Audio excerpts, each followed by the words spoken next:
Hello,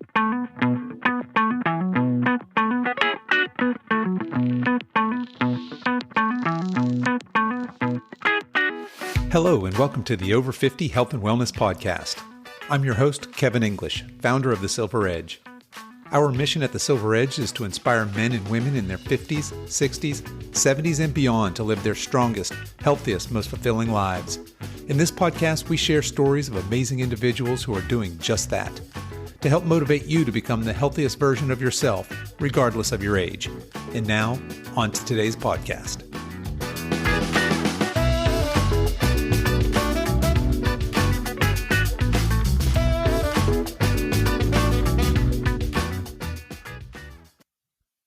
Hello, and welcome to the Over 50 Health and Wellness Podcast. My guest today is Heidi Crown. Heidi is a 53-year-old nutrition and fitness coach who started her fitness journey 5 years ago when she was diagnosed with degenerative hip disease. Heidi, welcome to the show. Hi, Kevin. Thank you so much. I'm so excited to be here and talk with you today. Likewise. Well, we certainly want to talk about your fitness journey. But before we do that, let's back up and hear a little bit about your life story, maybe starting with you as a child. Were you active as a child? Were you involved in sports? Well, let's see. Well, I was born and raised in Iowa, and I was always active. We lived on the edge of town, a small town, and so we're outside climbing trees and playing kick the can, and always very active. When I was in second grade, my mom and dad signed me up for an acrobats tumbling class, which I loved and really excelled at. And so, it wasn't long and I was doing back handsprings across the grass and whatnot. But so that really helped develop the body-mind connection. So I always had like a good control of where my body parts are. So it was very conducive to other things then later on. Later on in high school, then I guess we played other sports in middle school because everybody did. But I ended up landing into competitive cheerleading through high school. And I look back on that now and I think, wow, shoot, I could have played volleyball or something really cool. Not that that's not cool, but I just feel like I could have been really good at something else, potentially. And but we had fun. And anyway, so yes, I was always active. I went off to college.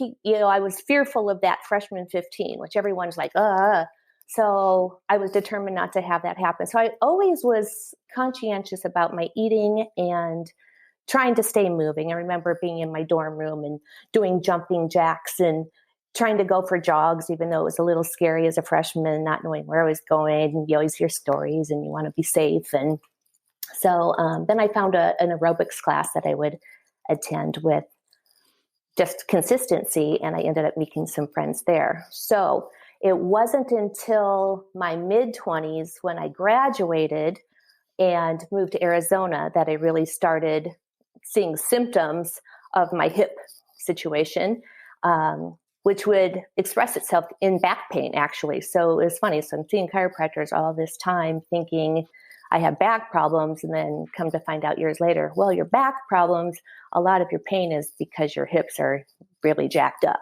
So that was enlightening. But it's kind of, so I would say, yes, I was very active. And very active. It sounded like you were active right up until now. And it certainly, I think that it sounds like there was some pain being deferred from the hips, and you're feeling that in the back. Do you know what brought that on, or was that from? Well, I do have a degenerative hip condition. I can't exactly pronounce the scientific name, but the socket, the ball in the socket is not round. It's teardrop shaped.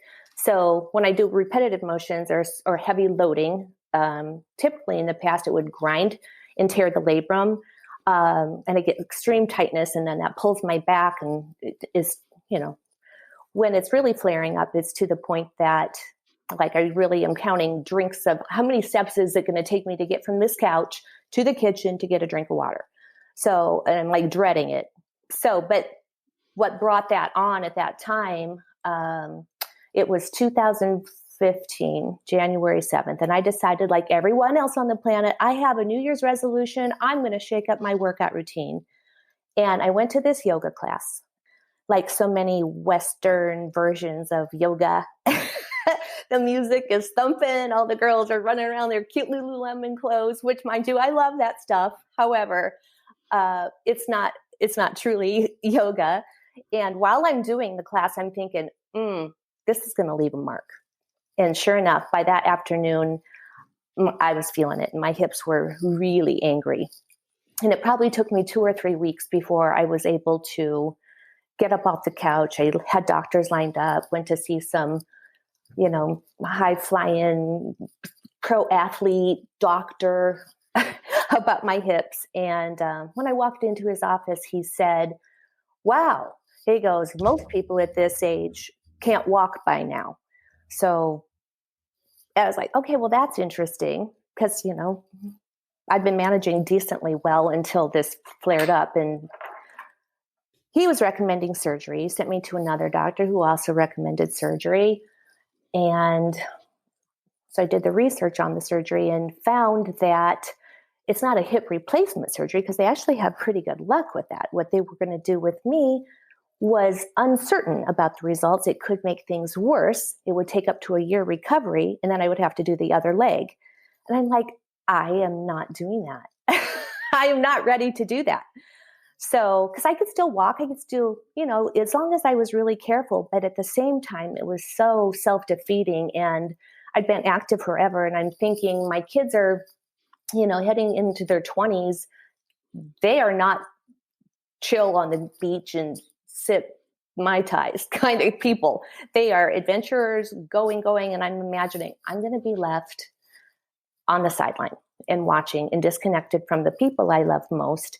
And, just a lot of stuff was going on then. And so I was just really having a hard time coming to terms with that situation. Anyway, I ended up seeking out another doctor probably months later. And he even said that, yes, I'm a good candidate and should consider it, because it kept coming and going. And so in a way, it was sort of making me crazy because it was kind of like whack-a-mole. Some things would make it mad, and then other days I'd be fine. I'm like, what the heck? And I couldn't ever quite nail it. And it's still somewhat of a puzzle, but for the most part, I don't have that anymore. And I do attribute it to a number of things. I met a trainer, Lauren, and she is so knowledgeable and was very much, she worked with my physical therapist, and together they would collaborate to help me build the muscles that I needed to be able to support myself and move. When I was first getting started, I had to relearn how to move my body. As it was explained to me, if you have inflammation along a certain track and you keep moving that same way, it's never going to have a time to heal. So I had to relearn how to stand, relearn how to move. I had to start with exercises that are very, very basic. And by this time now, a year has gone by. I'd never really used my glutes much for power or strength. And I was extremely weak, especially on my left side. No communication, nerves sending messages. So it's not necessarily that the muscles are that much weaker. It's just that they don't get that connection. And that's all because of my hips. So it's just been a really long, enlightening journey. But when I went to see the physical therapist for the first time in a year, he was the first one that said, I don't believe that. I think your body can heal itself. I think we can get you where you need to go. And he knew Lauren really well because she had also been a patient of his. And so they worked out programs for me. And Lauren, it was, the difference, because I had had trainers in the past before that. And but no one was as like the progressiveness of the heavy weights and building on that and the periodization, that didn't happen. And I think I really attributed my body and my strength and the things I can do to her, and being cautious and not approaching me like I'm a 20-year-old who is just going to beat me down every time we get together. So that's kind of how I landed. But through her, then I ended up being introduced to the program called Precision Nutrition. Have you heard of it? I have, yeah. Why Yeah. don't you tell us a little bit about Precision Nutrition? So I'm working with her, and she knows how interested I am in all of this stuff in the first place. And then she said, you would really love Precision Nutrition. And so I signed up it's a year-long habit-based program, very much built in, supported with science, and not a hype. It's not a speedy program. But what I got out of it was way more than what to eat and what to move, but to really start to introspection and to figure out my why, which I posted about on my Instagram. It's just such a more whole body, whole mind, spirit program that it turned out to be more impactful than I had ever anticipated it to be, and ended up getting certified then the following year. And so that started the whole thing. Well, that's great. It sounds like then at a critical time in your life, you met some key mentors. It sounds like the physical therapist, and clearly having a physical therapist that works with your trainer. And both of them being progressive and wanting to really help you heal, as opposed to, like you said, somebody just, so many trainers are just, here's the program, I'll give you this program, I'll beat you up, Right. But rather build you up. And then at that same time, being introduced to the precision nutrition piece of that, and understanding that your nutrition and the way you move your body, and you even brought in spirituality, Right. all of these things work together for a whole healthy person. And that sounds like you've had quite the journey then over, what is that, the last 5 years, right? Yeah, really. And precision nutrition, even more recently, I'd say like the last 3. But, the cool thing about that program is it demystifies, you're like always, what diet's best for me? Should I be doing intermittent fasting? Should I be doing keto? And you can't, I'd have the sense of like, what do I need to do? What's the healthiest thing? I want to be healthy. So what do I do? Someone just tell me and I'll do it. But right, yeah. What I learned through that is there is no one diet for every single person. Here's kind of an interesting story. Years back, my husband, he's got cardiovascular disease in the family. And he decided he wanted to go vegan because he was informed that that is a better diet for people with heart disease. So we had just coincidentally been seeing a naturopath and did my blood work. Everything was great. I decided, okay, if he's going to go vegan, I'm going to give it a try with him. So I went vegan for 3 months, and I went back, and the doctor comes in. I am the same weight, looking fit, same as always. And he looks at me and he says, "You're pre-diabetic. This diet is not working for you. You need to eat meat." And I'm like, okay, then. So, and people they lose it. If you ever, many people, they get so passionate and stuck and intolerant of other people's views with food, which kind of baffles me. It's just a strange phenomenon. It's a thing. Okay, And another thing that precision nutrition was also very freeing in that I didn't have to count calories. I didn't have to weigh and measure my food every day, unless I want to do it as an exercise just to get some feedback and learn something. That as a way of living, that's a buzzkill. I don't want to have to be, unless I'm training for a competition or a show or, that's just beyond where I want to go. And the people that want to do that, that's fine. But for me, it's simplified the whole approach to food. And that I love a lot. Yeah, that's a silver bullet. A lot of people want that. What should I eat? What diet is the best diet? And there's there's all the different diets out there and people have tried. And I think a lot of, certainly older fit people have probably tried a lot of those, and it's a lot of trial and error. But when you can land on something that works for you personally, and like you said, is take some of that planning, and certainly takes all the calorie counting and the macros and measuring and weighing. Not everybody wants to do that, and you can see why. Right. And yes, that's great. Well, interestingly, with their program, they really advocate building the PN plate, precision nutrition plate.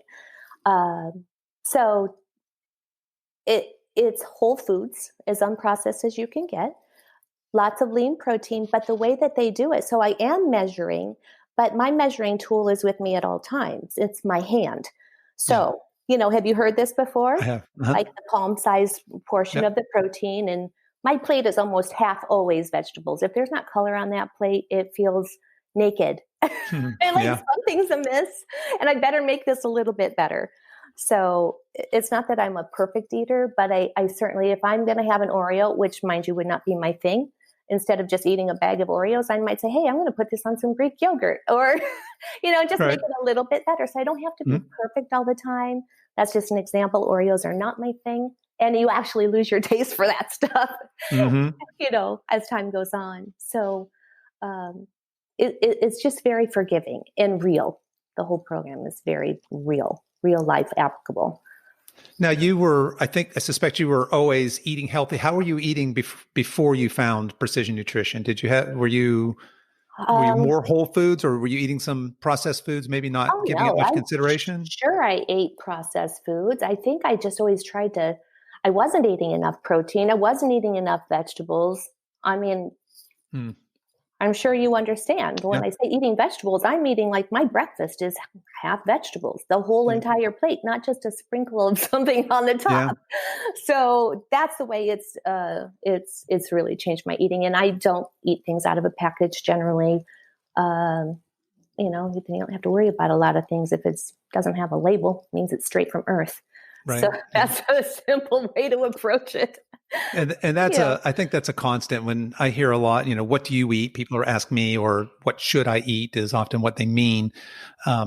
That's a really tough one to answer, but I think a universal truth is start with whole foods. Just knock out the processed foods, start with whole foods. That's a really good place to start. Yeah. And then it's really a journey, right? Finding what works for you. And everyone's got their own journey. And some people are going to start in one spot and others are already further away ahead. And you just have to respect and empathize with people that it doesn't come that easy. They have a lot to learn. So, this whole thing has also made me very more empathetic, because I see how complicated food choices are for people and how much is tied into what goes into their mouth, not just knowing that it's not the right thing. You know? No, there's a lot of reasons why people eat. And I also noticed on your Instagram, you have some great recipes, quite detailed. So it looks, you might be a foodie. Is that fair to say? It's funny because I just in the last, I haven't cooked all these years, but the kids were always in club sports. And so we were never home to cook. But if I had gone through precision nutrition, I would have known how to do that. I would have had all that meal prepping done. So, I'm a foodie now. I've always loved to eat, but I'm definitely always seeking out. If I could travel the world and just eat my way around the world, that's what I would do. But but I love to cook now. Yeah, no, there's nothing wrong with that. That sounds good. Let's move on a little bit to your workout. You're obviously in great shape.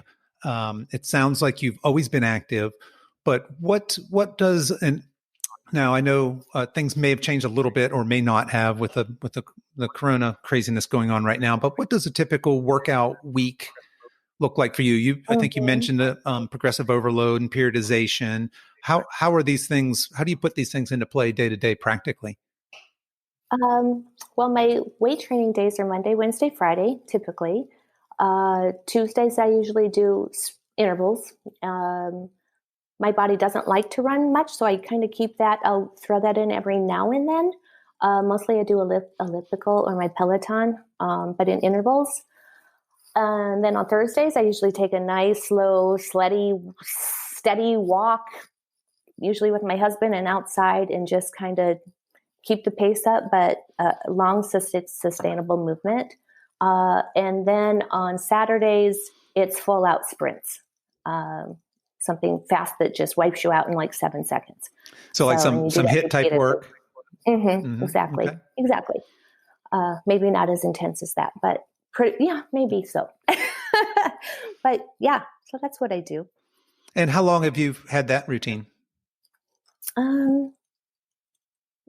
That's a long time. Well, I've been training with Lauren for 5 years, and I think probably we kind of really got more serious about the cardio probably last fall. So I've been really, but you know what? She always also works it into the end as well. So we'll have a circuit that's, so I haven't not had any cardio training for all this time, but she explained to me that it actually channels different systems. And so it's actually important to do that cardio aside from, with your deadlifting, my heart rate gets up to 170, but that's a different system than just Right. an interval or sustainable movement. So now, and what you're putting all this work in. You mentioned, are you doing shows? Are you doing bodybuilding shows or no? No. It was so funny because I saw on your blog today, or maybe it was your Instagram, and you post about your PR and then how you were going to PR your relationship with your wife and PR. And I just love that. And that's really why I'm doing it. It's just, I've had people say, "Oh, you should compete." Oh, it's not out of the picture for sure, but the fact that the women have to wear bikinis and heels and prance across the stage, that's just not my deal. I'm just like, that's really out of my comfort box. So I don't know that I'll ever do that. But more power to the women that can, and good for them. And they look amazing. But I don't know. For me, I'm just kind of doing it just because it feels amazing when I suddenly can do something that I couldn't do a month before. Like, holy heck yeah. That's awesome. Mm-hmm. So it's more for myself. Yeah, there's something to be said about being strong and confident and capable that comes from this lifestyle that's very empowering. I know that people obviously have different whys, and we'll get to that in a minute. There's performance and there's aesthetics, et cetera. But there's just something about overall well-being and the confidence that comes from that again, is very empowering in life. It really is. And when you have a client, I don't know if you do any training, but that's my favorite thing. My favorite charge is seeing the look on someone's face when they just did their first pull-up ever. And they're like, I can't believe it. I'm like, yes. Yeah, back to the PRs. It's so exciting. It's so exciting. It is. Yeah. Very rewarding. Well, I want to talk a little bit about the why. You had a post where you talk about the why not too long ago when it comes to lifelong health and fitness. You wrote, "It feels good to be capable, confident, and strong. Aging is a guaranteed part of life. My goal is to maintain vitality and strength well into the next 2 decades and beyond.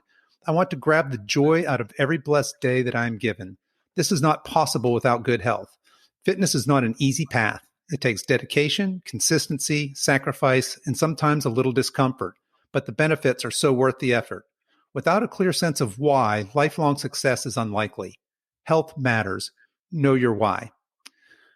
What would you say to someone who just heard that or read that on your post and hasn't really considered the importance of their why yet? I'm not really sure what I would say, but there's an exercise that I do with my clients because a lot of times people don't know their why. It's a question that they've never even considered. Well, your first answer. So we play the 5 why game, which by the way comes from precision nutrition. So have you heard of the 5 whys? I have not.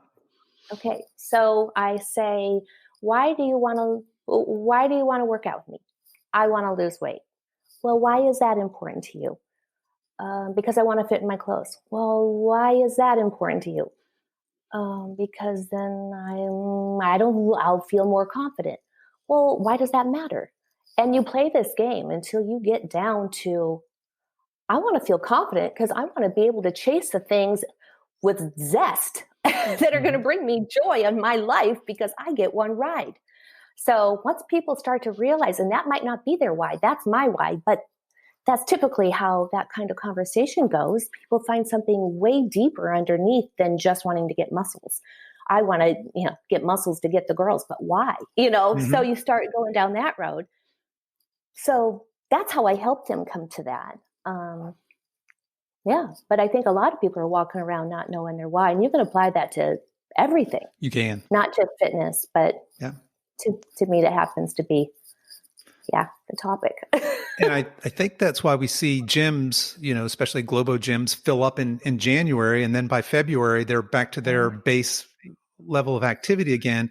People don't have that why, and they lose that motivation. It's not that they don't want to be healthy and fit, but to your point, they really haven't dug deep and found that real why. And it's hard to go in and grind day in and day out if you don't have that motivation and understanding of that why. Right, exactly.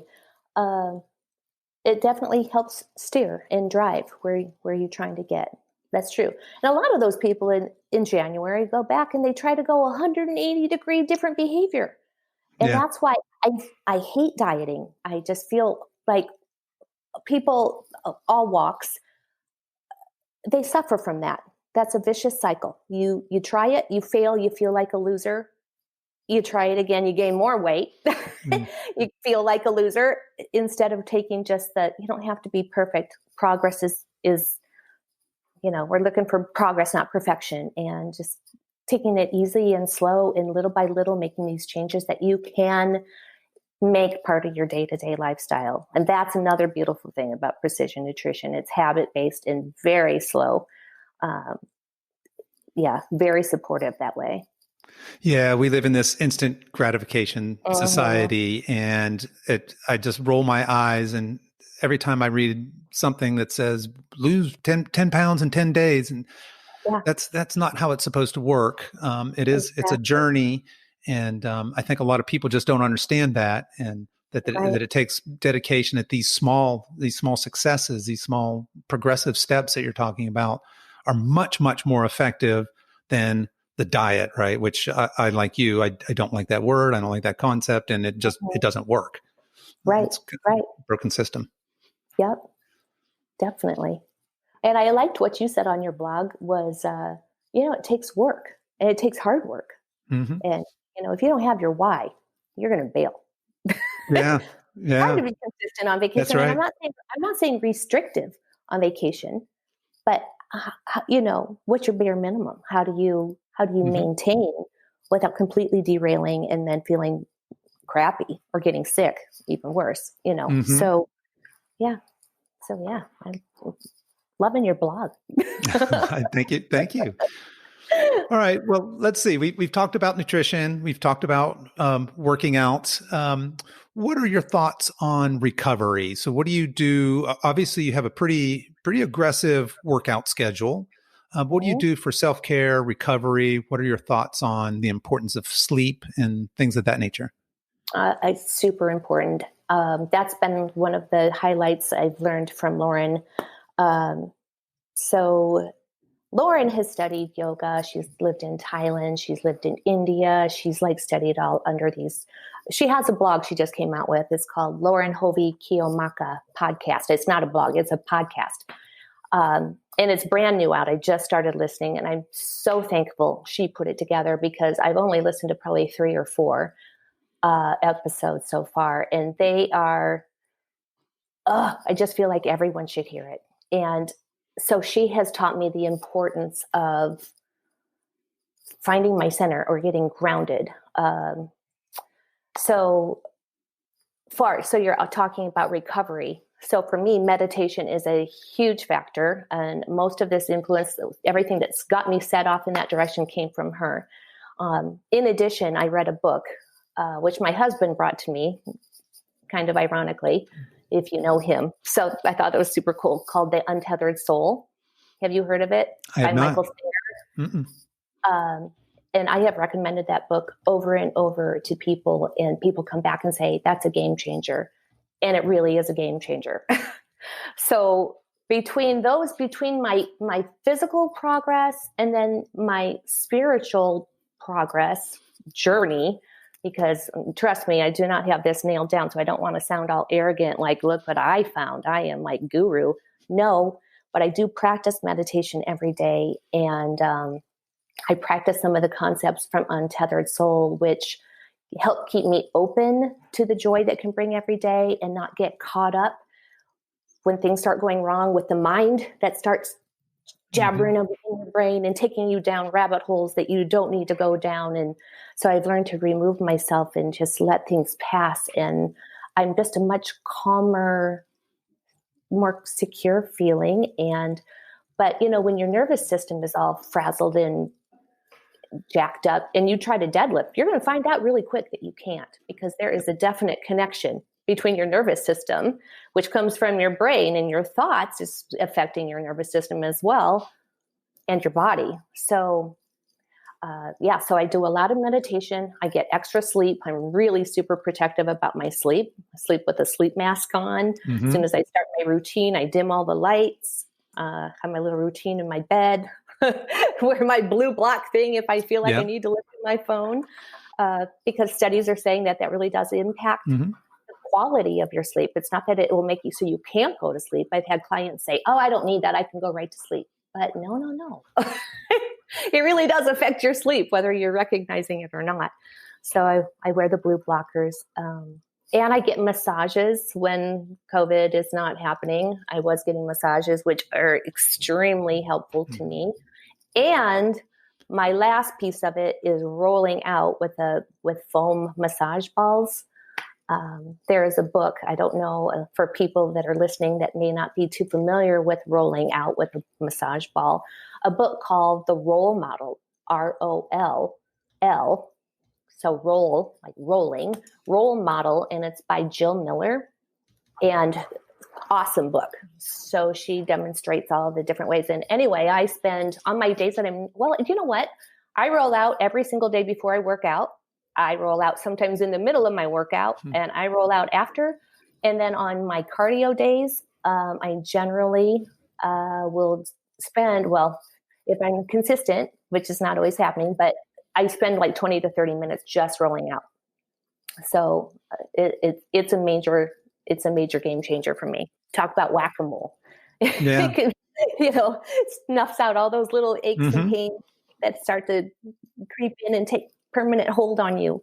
So that's my routine, basically. Yeah, that sounds like you've got a very comprehensive routine, and certainly anybody who works out with any kind of intensity, self-care has to be an important part of that, right? You've got to be fully recovered.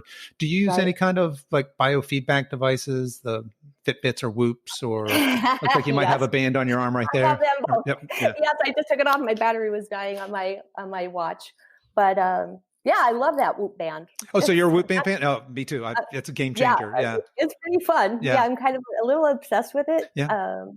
It's great information, and it really does help but you know what I have found that it's very in line with. So what it does is it'll tell you when you need to pump the brakes. If you're not fully recovered, you don't need to crush yourself in the gym. Which is just basically, I have learned to already know that feeling and know that I need to respect that message my body is trying to send me. But it's nice to have validation from the Whoop band because it always is right on track with how I was feeling anyway. So, but that's another thing I've learned to do over the years.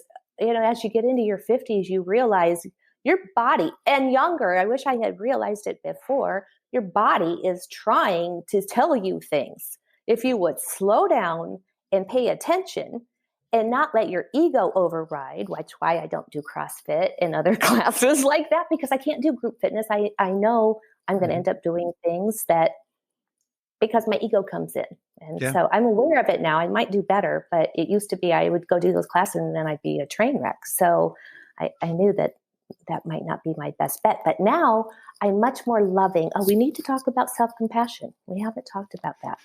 So I have learned that instead of being angry every time I tweak a shoulder or it's going to throw off my training, I'm like, okay, let's have some self-compassion and be loving and respectful of my body and be patient. And so I've been able to maneuver through some of that a little more gracefully than I would have, say, 3 years ago. But that self-compassion is a big thing. Yeah, that's well said to maneuver compassionately through that. I think we could all, because certainly if you work out with any intensity, sooner or later you're gonna come up to injury and obstacles, and how you handle that certainly is going to be important for you. I think that's a really good segue into the self-care piece. Another thing I wanted to read, you have a post, and I'm not sure if you did this pre or post Corona. I'm not sure, but you can tell us. But I feel like it's really timely right now. So you wrote, in times like this, it's so easy as a mother to put everyone and everything else in front of ourselves. But taking time out for yourself is a healthy expression of self-love. What good are you to anyone if you're sick or exhausted or emotionally drained? Taking time out for yourself might feel counterproductive, but it's exactly the opposite. And I do feel like this is especially true right now. In my own house, my own wife is uber protective right now. And in general, being a mom, being a wife, and maybe not taking as much time and care of herself as she should. Can you talk to us a little bit about the importance of self-care? And I think it's really important to pull that apart from people that might feel, well, taking time out for myself is taking time away from others. Right. It was written during the COVID-19 situation. But I think I think that actually it can apply to any time. Sure. And I think especially women, because I think we're wired to be extra nurturing. But I feel like, someone once said to me, I want you to list 3 people that you really love. And then, people rattle off the names. And then it's like, I was reading it. Well, if your name wasn't in the top 3, then you need to do some serious thinking. So people don't put themselves on their list of who you love, who you're going to take care of. So it's a little bit of a different angle of, do you know what? I matter. And then to take that even further, like I said in the post, if you're running frantic to take care of everyone and you don't even take 2 minutes to close your eyes and find your center, just breathe, you're just keying up your nervous system, which is then going to affect your immune system, which is going to affect your body, everything. So you're thinking and emotionally, you're not going to be, if you want to be the best you can for the people you love, you need to love yourself and you need to take care of yourself and make yourself a priority on that list. And next time somebody asks you name the people you love, you need to put your name on there and not be embarrassed about it. It's an awkward thing to say, but but you get the gist. I do. Yeah. I haven't heard that before, the make a list of 3 people. And I guess, I think you're probably right. Most people wouldn't put themselves on there, and they certainly should. That's, if you're not taking care of yourself, it's really hard to take care of others. And when you're run down, you're showing up as the best version of yourself. So myself not showing up as the best version as a dad or a husband or a coworker, et cetera. Right. Yeah. It doesn't have to be an hour. I mean, I understand the compulsion to keep going, especially when you have your kids around, you have your laundry to do, you're trying to do your job, you're trying to cook for everyone. You want to make sure you bleach the house because God knows there might be a germ. So I understand that compulsion, but even just to remove yourself from the chaos, just to take 10 breaths or just kind of do some self-soothing. Yeah. That's really what I'm getting at. It doesn't have to be this huge ordeal, because I understand why people can't always do that. Life is like that sometimes. So, anyway. Well, that's one thing before we wrap up here. I wanted to talk about another one of your posts. You make the case that tequila might be the spirit of choice for those of us health conscious folks. I think you had a tequila tasting maybe for your husband's birthday. Why don't you tell us why tequila? Why tequila? Well, it's interesting. I started seeing this doctor who's an integrative health professional out of LA through Parsley Health, which is an online, really cool, ongoing year-long subscription. And they do your blood work and they give you all this amazing feedback about you personally. And they help monitor your progress throughout the year. Well, it was through Dr. Palma at Parsley Health who taught me that if you're going to drink, tequila is the healthiest version. And that is because it has the least processing, has less fertilizers, but mostly it's the processing thing. And so it's just the cleanest version. So if you drink a lot of wine, all that other stuff, there's a lot of, bugs like grapevines. So there's a lot of fertilizer on that unless you buy organic. Right. So yeah, we went through a tequila tasting thing. You know what I discovered? Tequila tasting can hurt you. Yeah. So I'm not advocating. That's not surprising. I'm not telling you that it's healthy. So if you're not a drinker, don't start drinking because you think tequila is healthy. I'm saying that if you choose to drink, that you might want to consider taking tequila and mixing it with soda and some citrus. That's way better than drinking it straight. Right. So, right. Yeah. Okay. Well, let's wrap up here. We've covered a lot of great information. What, and you've alluded to this throughout our conversation, I think, but in summary, what would you say to somebody listening to this? Maybe it's a woman in her 50s. Maybe she's got a recent medical diagnosis. Maybe she's pre-diabetic or some sort of an injury. Maybe she's overweight. What do you tell somebody like that when she's, she looks at your Instagram and she's getting these inspirational stories? What do you tell her in order to get started on her journey? I would say build a team. If you can find a team of people that can support you with your goal, meaning loved ones, a good coach, somebody that's actually very educated, a doctor, I really think having the support system is a really great way to start. Find a friend just to walk with you. Find a precision nutrition trained person. I know there's other programs out there, but there's great coaches that are going to embrace you as a whole person, rather than just looking at the weight and the number. And mostly I would say, remember that, especially if you're in the instance of wanting to lose weight, that you're more than the number on the scale. That's what breaks my heart. I see women tying their self-worth to that scale, and it's sickening to me. So yeah, it all goes back to that self-compassion thing and trying to love yourself. And there's a lot of stuff that happens in that. If you're pre-diabetic, I would say start moving your body. I've had clients that were pre-diabetic or diabetic, actually, diabetes 2, and end up going off of their meds because they lose a lot of weight and they start eating healthier stuff and avoiding the stuff in packages. So, our medical, not to bash them because I know doctors are trained the way they're trained, but a lot of times the basics are overlooked before they start slapping down diagnosis and medicine. And so just start simple and don't feel like you have to be perfect. Just make little improvements. It took my husband 2 years before he caught on to this.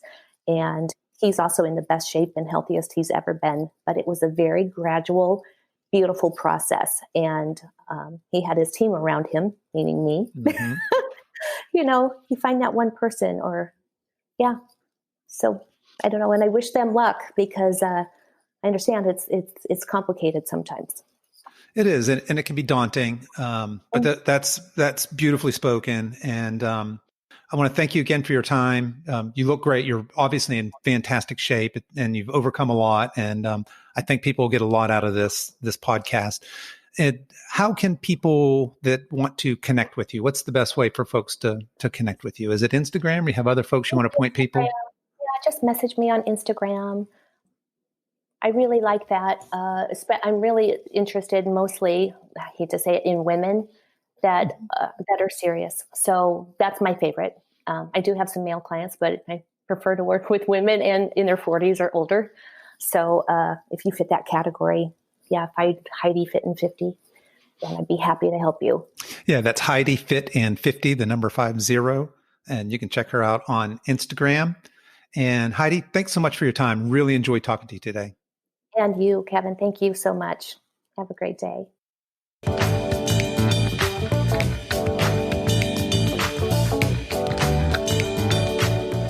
Well, that's our show for today, folks. If you enjoyed today's episode, please tell your friends and please consider subscribing and giving us a 5-star review. All the show notes and much more are available at our website at silver-edge.com. That's silver-edge.com. So until next time, stay strong.